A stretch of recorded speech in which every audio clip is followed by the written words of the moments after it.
Selamat pagi. Kita masih ada di gereja karena memang minggu ini kita masih berbicara tentang gereja yang hidup, gerejanya Tuhan. Tapi sebelumnya mari kita mau katakan selamat pagi Bapa.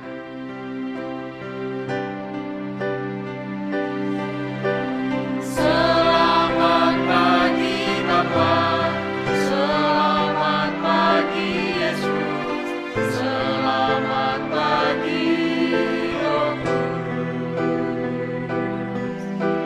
Terima kasih atas anugerah-Mu semalam telah berlalu.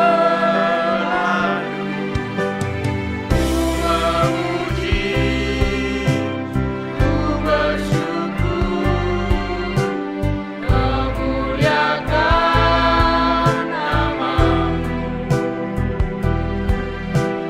Allah Bapa, Putra, Roh Kudus, terima kasih. Selamat pagi ya Tuhan. Terima kasih buat cinta-Mu yang luar biasa, buat kebaikan-Mu, buat anugerah-Mu yang tidak pernah putus-putusnya di dalam hidup kami.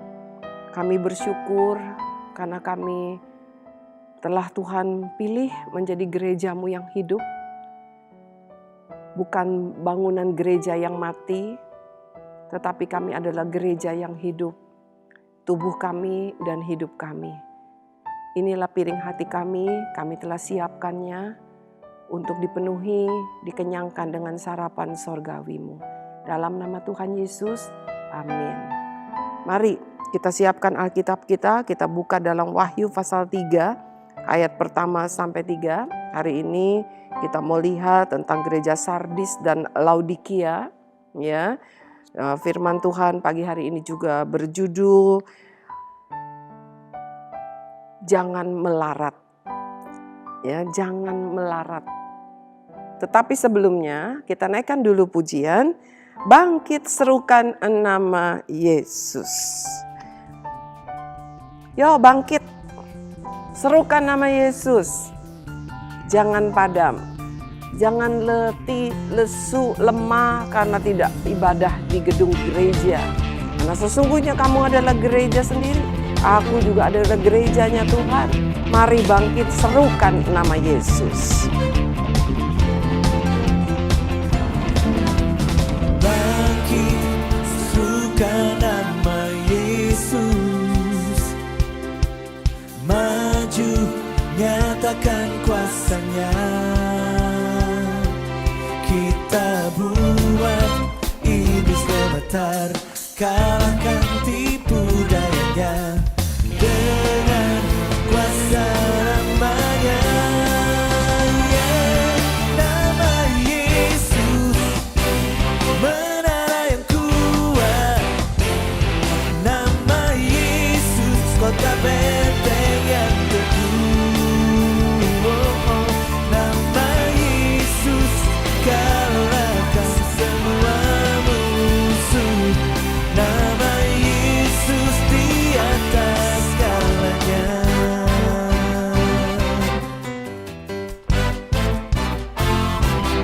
Wow, luar biasa.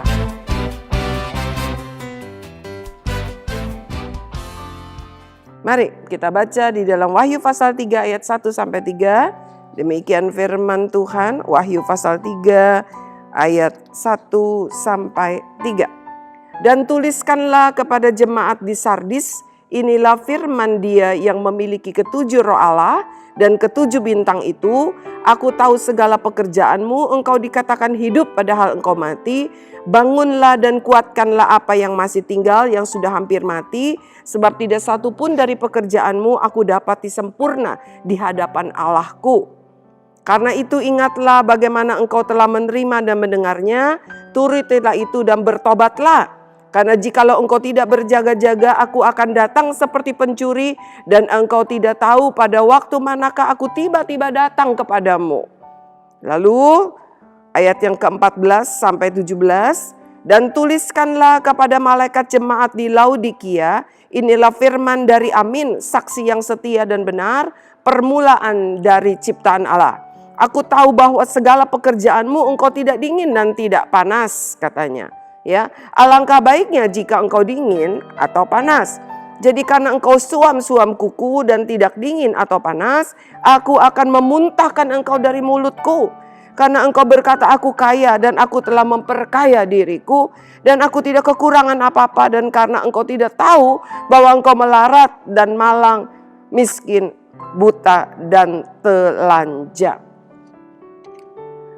Anak-anak yang Tuhan sayang, para ibu bapak yang ada di rumah, pada hari Kamis ini, ya, firman Tuhan masih berbicara tentang gereja, gereja yang sesungguhnya. Bukan bicara gedung gereja, baik gedung gerejanya yang megah seperti ini. Ya, luar biasa, saya kagum sekali ya. Bagus sekali ya, untuk gereja zaman sekarang jarang sekali ada gereja-gereja yang dengan ornamen-ornamen ya, dengan mosaik di kacanya ya, yang menggambarkan tentang kehidupan Yesus begitu. Tetapi ada hal yang lebih indah adalah gereja yang sesungguhnya itu diri kita sendiri. Dan hari ini sudah hari ketiga kita belajar ya. Kita masuk kepada gereja, ada 7 gereja, 7 tipe gereja yang Tuhan amati di akhir zaman ini ya. Kita sudah belajar tentang 3, lalu kita akan masih belajar lagi hari ini 2, yaitu tentang jemaat di Sardis dan Laodikia. Ya. Apa sih kata Tuhan tentang kedua jemaat ini? Dikatakan begini, seperti hidup tapi mati. Kelihatannya sih ada satu kegerakan pelayanan kamu di dalam hidup kamu. Ya, kamu masih berdoa, kamu masih memuji Tuhan. Ya, mungkin juga kamu masih bersaksi begitu, ya. Tapi pekerjaannya nggak ada yang berkenan, kata Tuhan. Tuhan nggak berkenan dengan apa yang kita lakukan. Kamu masih belajar sebagai siswa. Kenapa sih? Karena apa yang kamu lakukan tidak sesuai dengan aturan Tuhan. Itulah sebab Tuhan katakan tidak berkenan. Kalau kamu nyetir mobil, kamu punya SIM, kamu punya mobil, maksud saya, kamu punya mobil, lalu kamu punya motor, kamu nyetir motor, kamu bisa naik motor, lalu kamu jalan di jalan begitu. Apakah sudah memenuhi syarat? Belum, meskipun kamu jalan dengan hati-hati. Karena apa? Ada polisi yang akan memeriksa apakah kamu punya SIM. Punya, tapi usia kamu baru 10 tahun. Berarti kamu tidak memenuhi syarat. Berarti kamu ini salah. Karena belum boleh membuat SIM motor ketika usia 10 tahun. Dan kamu tetap dinyatakan bersalah. Meski naik motornya, mengendari motornya dengan hati-hati. Nah, anak-anak yang Tuhan sayang pagi ini, Tuhan juga mau, kalau kemarin kita sudah belajar, ya, jangan tinggalkan kasih yang mula-mula. Jangan lakukan segala sesuatu hanya sebagai rutinitas. Lalu Tuhan juga gak mau kita ini hidup melayani Tuhan, tapi hidup kita masih ada campur dengan berhala, begitu. Ya, seperti itu. Ada campur dengan percabulan. Tuhan gak mau. Tetapi pagi ini juga Tuhan juga bilang, kamu kayaknya hidup, ya. Tapi sesungguhnya kamu mati. Kenapa? Apa yang kamu lakukan tidak sesuai dengan kehendak Tuhan. Tidak sesuai dengan aturan. Kamu bikin PR, tugas yang Tuhan, yang guru suruh. Tetapi caranya salah. Nilainya jelek. Nggak bisa dibilang, saya udah buat loh Miss Grace. Saya udah buat loh Mr. Durman. Saya sudah buat loh Miss Lia. Saya sudah buat loh Miss Monique. Kok masih dibilang salah? Benar kamu buat. Tapi buatnya dengan cara yang salah ya salah. Ya. Nah, hari ini juga Tuhan katakan, kamu tuh seperti hidup tapi sesungguhnya mati. Gereja yang kelihatannya hidup masih berdoa masih, tapi kamu lakukan semua dengan cara yang salah. Kamu masih hidup di dalam dosa. Kamu masih berontak kepada orang tua. Kamu berdoa tapi kamu melawan kepada orang tua. Ya. Kamu masih hidup di dalam kemarahan, kebencian, kemalasan. Lalu dikatakan juga tidak dingin, tidak panas. Ya, Tuhan bilang ini seperti apa? Seperti hangat-hangat ya. Seperti suam-suam kuku itu seperti air hangat begitu. Ya. Harusnya dingin atau panas, artinya semangatnya itu kamu lakukan tanpa kasih yang mula-mula. Kamu lakukan tanpa kebenaran di dalam hidup kamu, tanpa kekudusan di dalam hidup kamu. Semua apa yang kamu kerjakan buat Tuhan menjadi sia-sia. Tuhan gak mau. Tuhan katakan kita harus bertobat. Bangun kata Tuhan, bangkit, kuatkan yang lemah. Ya, kita gak peduli sama sesama saudara seiman kita. Ya, saudara sekandung aja nggak peduli, apalagi saudara seiman. Di tengah-tengah pandemi ini banyak kesulitan. Kalau kamu hidup egois, tidak mau berdoa untuk orang lain, kamu hanya berdoa untuk meminta kepentingan kamu. Ya, tidak ada penyembahan, tidak ada ucapan syukur dalam doa kamu, tidak ada korban pujian, tidak ada kerendahan hati, menjadi sia-sia. Kamu hanya untuk dirimu. Tapi Tuhan mau kita terbeban bagi orang lain, bangkit katanya, kuatkan yang lemah, taat kepada firman Tuhan, bertobat, karena sesungguhnya engkau melarat, engkau merasa dirimu kaya. Aku kaya rohani, aku tahu firman Tuhan, aku melayani di gereja, aku pemain musik, suaraku indah, aku sering memuji Tuhan, dipilih untuk memuji Tuhan baik di sekolah maupun di gereja. Tapi saya mau bilang semua itu nol di hadapan Tuhan. Tuhan katakan bertobat apabila hidupmu tidak kudus. Apabila hidupmu egois.